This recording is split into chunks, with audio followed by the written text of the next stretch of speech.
Morning. It's a horrible morning in Norfolk, which is not unusual for January. We've come to visit a live match. It's the East Anglian teams of 5, and I'm here for a couple of reasons, but one of them is you are going to meet someone who is absolutely exceptional, has been for a lot of years.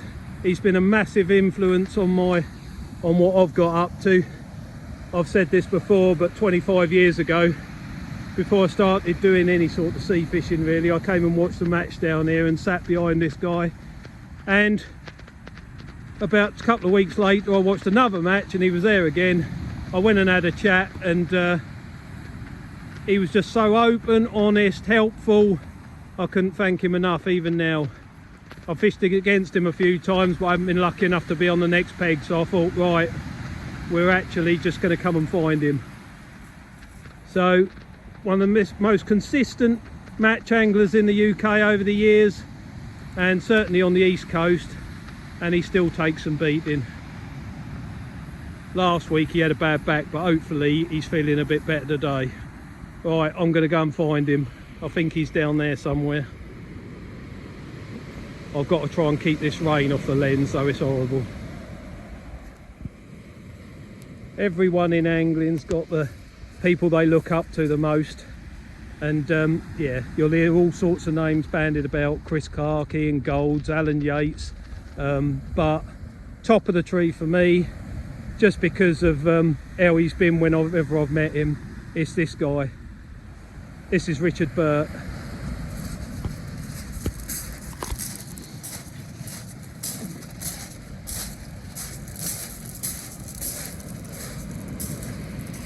He's about an hour and a half into a match that he's currently doing pretty well in. He's fishing for Team Breakaway, outstanding bunch of 5 anglers.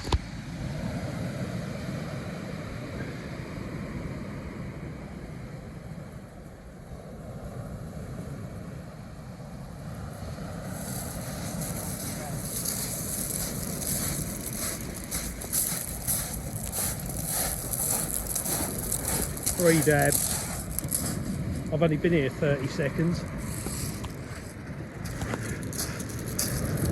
Nice one.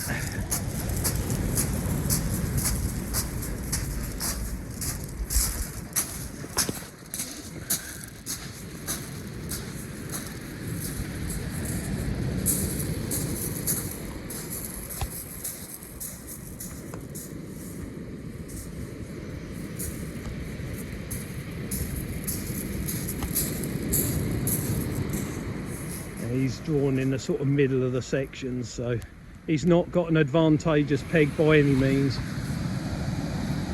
But we'll have a look at what he does and how he does it.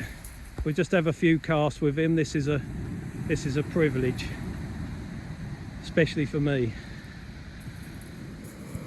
Off he goes to get those fish measured. His back's holding up.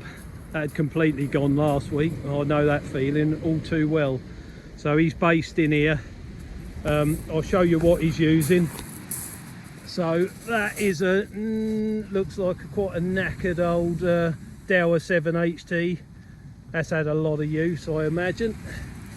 Some sort of conversion kit on the side of that. He is a hell of a caster.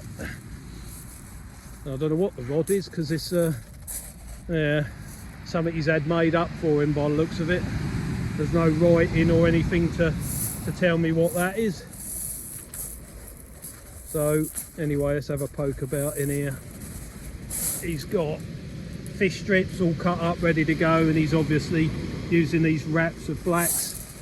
Tucked up in there, there's some more worms, and there's a pile of harbour ragworm on that paper. A few spare rigs, flask, little radio, and he's sitting pretty.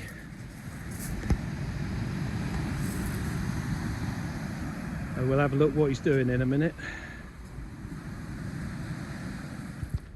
Right, I'm with Richard, he's frozen. So bait this up. Is this a 3 hook flapper, mate? It is, mate. Short snoots. Yep. Size 2 hooks? Threes. Threes. just to be awkward. Yeah. Bit of fish on the end.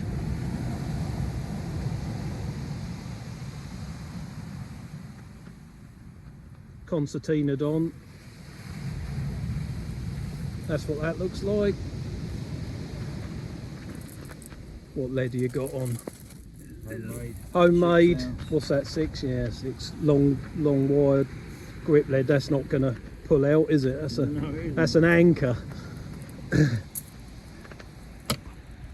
Oh, well, if you don't mind, we're going to have a couple of casts with you, Richard, and just see how it plays out. No pressure. You've done it all before. See how the old boy gets on. Yeah. Yeah. You can still do it. You got as many fish on the card as anyone else I've seen, I'll tell you.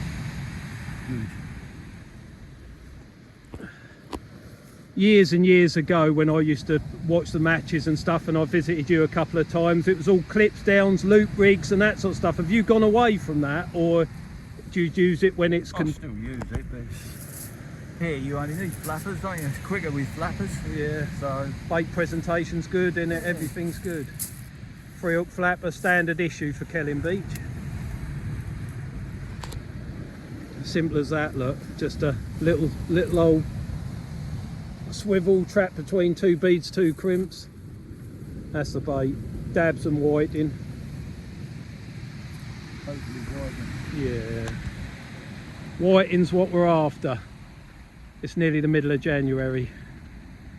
It's raining, it's cold, and there are a few fish about. Oh, we'll have this on. Bit of weed in the sea. So he's a little bit, not unoptimistic, but there is a little bit of weight there. We'll see anyway.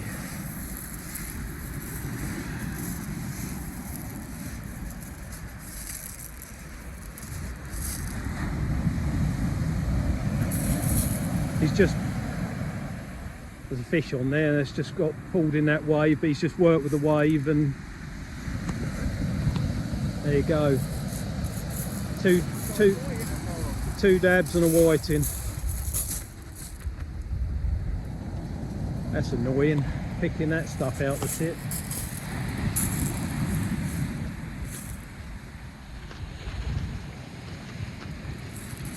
There you go, another 3 fish. That's a good one, that middle whiting.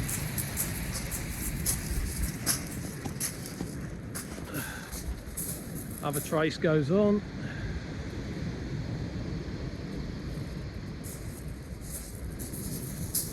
I'll keep out the way because I don't want lead in my head. Just a good whack. And we're back fishing again.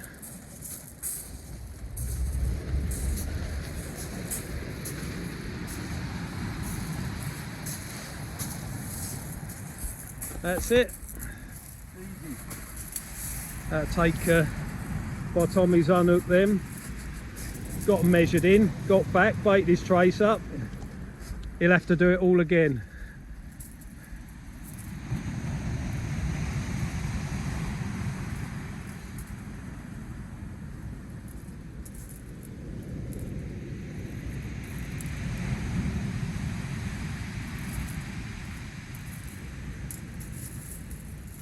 That's it, in a bucket of water. And then off to the guy on the next peg. This is a handy little gizmo I've not seen before. Look, that's just a closed peg with a bit of copper wire bent round it, and that's what he hangs his spare trace on. Save walking over to the tripod and then getting it off. That's there, ready for when he wants it. Yeah, I like that. I'll make one of them, I think. As he said, he's not getting any younger, and he's got to run up and down here for 5 hours in the rain. But he's doing it. He's clocking some fish up. We've had an hour and a half of the match, and I've been here and seen a few fish.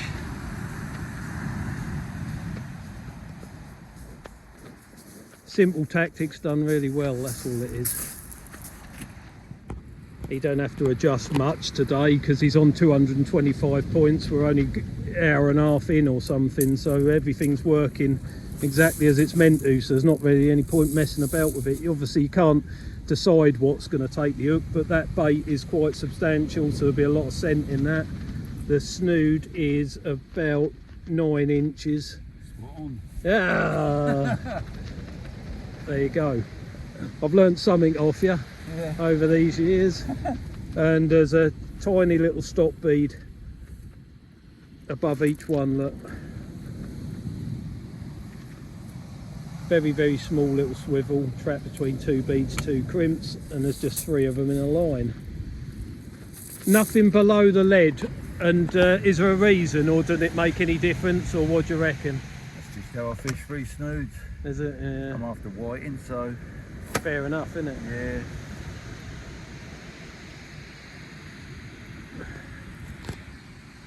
Everything's pretty simple these day and age. When you go to all the top anglers, you don't find any sort of magic recipes. You just find really good bait and simple stuff that don't tangle, and there's some good casting about and all, isn't there? That's all you want. Yeah. Simple today, don't even have to hurt yourself casting it. Yeah, no, that's right. Working at the minute, isn't it? What can you do? Is there anything you can do to like stack the odds in your favour and get more whiting and less dabs? Do you just search around distances, or is it just how it plays out? Just putting big baits on, hopefully your dabs don't take them, but they are. Yeah. It's the only problem.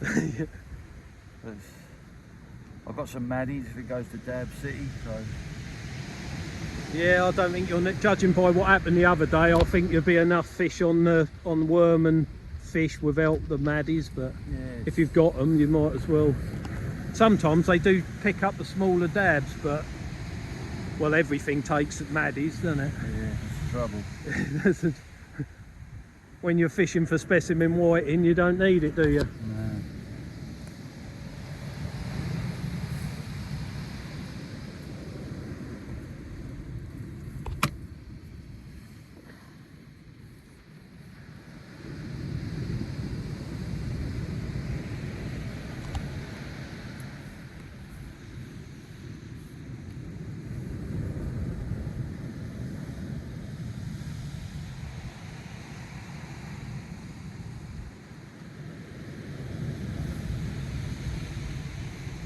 There you go. Perfect, done. perfect, and that just hangs on that little bit of copper that I'm going to make when I get home.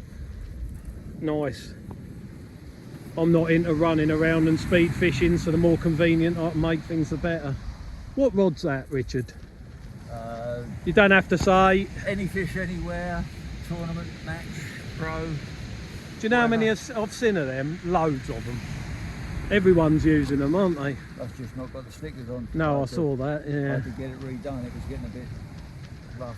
And the reel's done a bit of work and all, I see. That's caught a few fish. Yeah, that has. I've had that a long time. Yeah. Can't buy them now, can you? No, so can't buy dial multipliers now, can you? I don't know, No. I use No, pen they're ones. not doing them anymore. Oh dear. They're all going to mangles. Yeah, there's a lot of fixed ballers about. Yeah, they can keep them. Yeah, I've over the years I've not seen you use fixed ball very many times, I've got 2. but they don't come out very often. I've got 6, but I use most of them on freshwater fishing. Yeah, well, you do all right with a multiplier, to be fair. No one's going to ever say you're doing the wrong thing, are they? It works. It works, mate. Yeah. Any weight on it? A little bit. No cod today probably. We'll let him have this out and then we'll leave him in peace.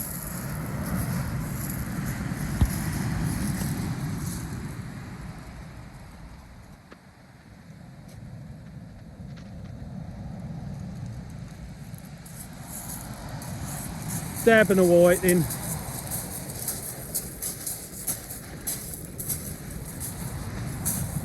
Next trace goes on.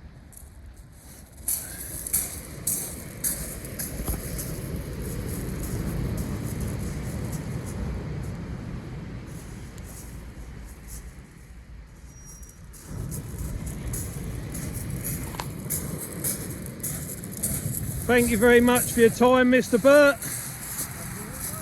And I really mean that. Yeah, well, cheers. It's been a long time. Thank you very much.